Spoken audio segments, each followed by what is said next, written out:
Comment je me perçois? Oh, moi, j'ai envie d'avoir une Célina qui a une sorte d'énergie, bon, qui est justement, qui est énergique, qui a un tempérament, qui a envie de faire des blagues, qui a envie de... Je sais pas, qui a envie de faire vivre les autres aussi. Donc, de les agacer. J'aime bien quand je joue avec Caleb, on tire les rênes chacun de notre côté, puis on s'agace. On se retrouve, Caleb et moi, et c'est souvent dans la chambre qu'autrefois, il se passait les choses, c'est-à-dire qu'on réglait les problèmes. C'est pourtant pas compliqué. Un homme a beau se faire des histoires, c'est pas lui qui mène dans sa maison. C'est lui qui mène. C'est celui-là qui a les problèmes aussi. Elle s'arrange pour faire semblant comme si c'était son mari qui avait raison, mais c'est elle qui amène la réponse sans qu'il se rende compte vraiment. J'aime bien ça, ça me plaît. C'est sinueux un peu. Puis on s'entend bien, Germain Aude et moi, alors c'est bien. Alors c'est des scènes de lit, voilà. Célina, oui, je pense que j'ai une idée. Je savais que t'en aurais une. Moi, je fais la maman d'Ovila. La mère de... La mère d'Ovila, qui est la belle-mère d'Émilie, quoi. C'est ça. Ouais. Et comment es-tu comme belle-mère? Est-ce que tu es une belle-mère tannante ou... Non, bébé fille. C'est vrai? Ouais. En connais-tu bien gros, Ovila, qui a tout ce que t'as? Moi, j'en connais pas. Puis je suis fière des fois. Quand je pense que ce garçon-là qui a tout ça, ben c'est mon garçon à moi. Seulement, j'y dis pas. Pas souvent, parce qu'il faut pas faire de passe-droit.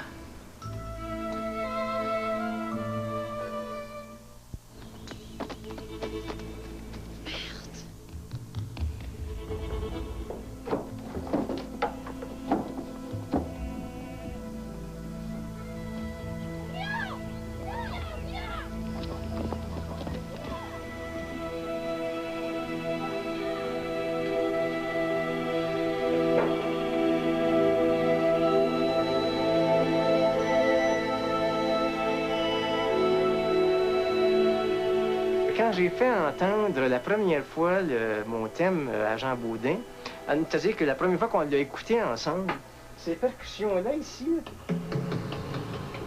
que j'avais mis dans le thème, il dit, c'est drôle, il dit, pour moi, il dit ça, il dit, c'est comme le symbole de l'amour entre Émilie et Ovila. Tu sais, j'ai dit, c'est curieux, ça. Et puis, bizarrement, les percussions dans la série sont devenues le thème d'amour.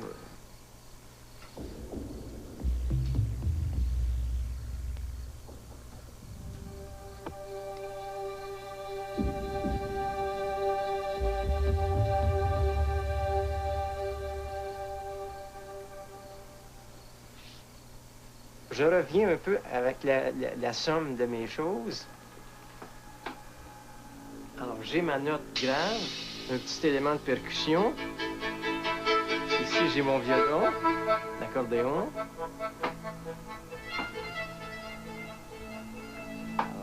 Ici, j'avais commencé à ajouter la flûte. Je vais continuer à faire jouer ça, puis je vais ajouter moi-même le violon. C'est essentiellement ça, les filles de Caleb. C'est une histoire de passion, moi, je trouve. Ah, parle-nous-en donc un petit peu plus. Ben, entre Émilie et Ovila, Ouais. ils se déchirent toute leur vie. Il s'en va, il revient. Elle peut pas vivre sans lui, finalement, puis lui non plus.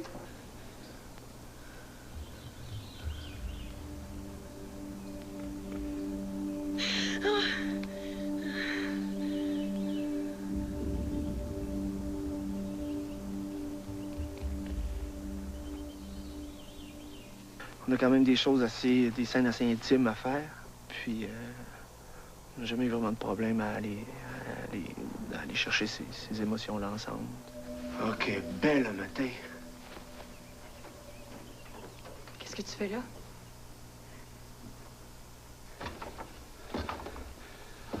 Je m'approche du bonheur.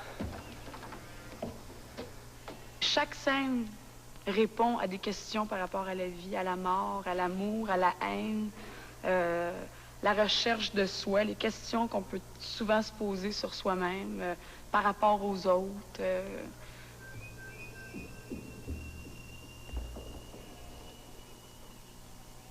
Mon grand fou, toi. Faut pas avoir de cœur quand même pour faire ça à une fille.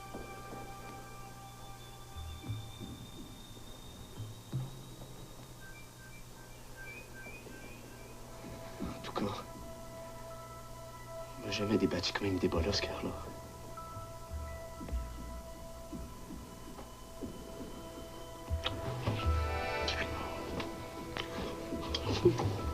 Mais ils s'aiment tellement, ces deux-là, c'est incroyable. C'est un amour, ben, je pense que c'est peut-être, souvent on dit que c'est un amour impossible, mais je pense qu'ils ont travaillé bien fort, en tout cas, pour essayer de le rendre possible, ces deux-là. Mais je viendrai tout de suite après la classe, c'était mieux. Oh mon Dieu! As-tu une roche à la place du cœur? Tu pourrais pas rester avec moi 2 minutes quand j'ai besoin que tu restes? C'est là que ça se passe, pas à soir! Les élèves m'attendent. T'es pas une femme, Émilie. T'es rien qu'une tête. Une tête de maîtresse d'école.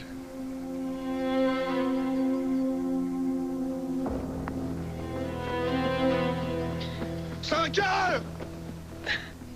Lui, il peut être très dur en voulant être très violent, mais en même temps tellement vulnérable, tellement en peine, tellement vide, tellement au secours. Je pense que souvent, Villa, ce qu'il crie, c'est au secours.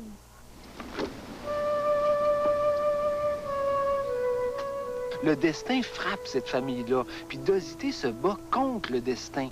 Et le seul héritier qu'il aurait, l'héritier qui est en santé, qui voudrait, c'est Ovila. Mais Ovila, c'est un drop-out. C'est le bois qui l'intéresse, c'est partir, c'est abandonner la terre. Et pour Dosité, le drame de sa vie, c'est de se retrouver avec un pays qu'il a construit, son pays, sa terre, sa famille, tout ça, et d'avoir personne à qui la léguer. Et quand j'ai commencé à jouer Caleb, pour moi, c'était aussi symboliquement un petit peu le Québec, qui a été un pays qui s'est construit politiquement, tout ça. Puis à un moment donné, en 80, il n'y avait plus d'héritier, il n'y avait plus personne qui l'assumait, il n'y avait plus de porteur de ce pays-là. Comment tu peux savoir? T'as pas voyagé? Je suis sûr de mon affaire pareil.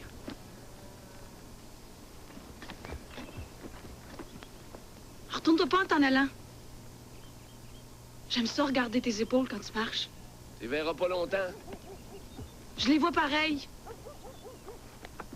Comment il se fait que ce si bel amour, tu sais, qui a été long à bâtir par les deux, par Émilie puis par Ovila, parce qu'il est très plaisant dans le roman, c'est qu'ils se conquièrent tous les deux, hein? C'est-à-dire, elle le conquiert, il la conquiert. C'est ce qu'il y a de plus beau en termes d'amour. Comment ça se fait que ça aboutit à ce naufrage-là? La folie, ça fait longtemps que je l'ai. La grandeur, tu viens juste de me le donner.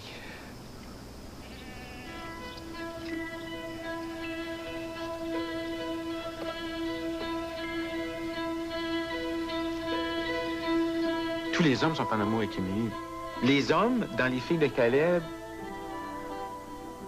sont plus francs dans leur rapport avec les autres. C'est-à-dire que les hommes ont toujours un sentiment un peu plus... Depuis le début, qu'on sait qu'Ovila aime Émilie. C'est sûr que je pense, moi, que Dosité, il tombe en amour avec Émilie et qu'il est extrêmement jaloux, je crois, profondément de son fils d'Ovila, parce qu'il aimerait être Ovila, il aimerait être celui qui a 20 ans et qui est dans cette situation. Pierre Curzi sera peut-être pas content que je dise ça, mais non, pour moi, il n'a jamais été en amour avec Émilie. Au contraire. Quand j'ai écrit ça, je dis, je sais pas s'il y a des esprits retards qui vont penser qu'il est en amour avec elle. Mais non, dans ma tête à moi, le créateur, il n'a jamais été, là, je parle le créateur du livre, il n'a jamais été en amour avec elle, mais il a été en admiration sans borne. Moi, avoir eu 19 ou bien 20 ans, je vous aurais pas laissé longtemps dans une école. Pas une fille dépareillée comme vous. En fait, ça donnait une couleur qui était passionnante parce que toutes les scènes qui auraient été des scènes peut-être normales deviennent des scènes où il y a un petit peu un trouble, il y a un trouble amoureux. Ça investit le personnage. Si on détourne pas l'œuvre, puis je pense pas que ça ait détourné l'œuvre, ça donne juste... Et ça donne aussi avec Ovila un rapport père-fils qui est, je crois, juste. Il y a souvent entre les pères et les fils une espèce de combat, une espèce d'envie du père de voir cette jeunesse-là, la force de Villa, la force de Roy, tu sais, la force de l'acteur lui-même, puis du fils qui est sauvage, qui s'oppose un peu à son père. Je vois. On va envoyer Edmond. Puis à souper au moins. Toi, mange. Ça ne donne rien de prendre les nerfs. Le mieux qu'il y a à faire pour aider votre mère, c'est de faire comme d'habitude.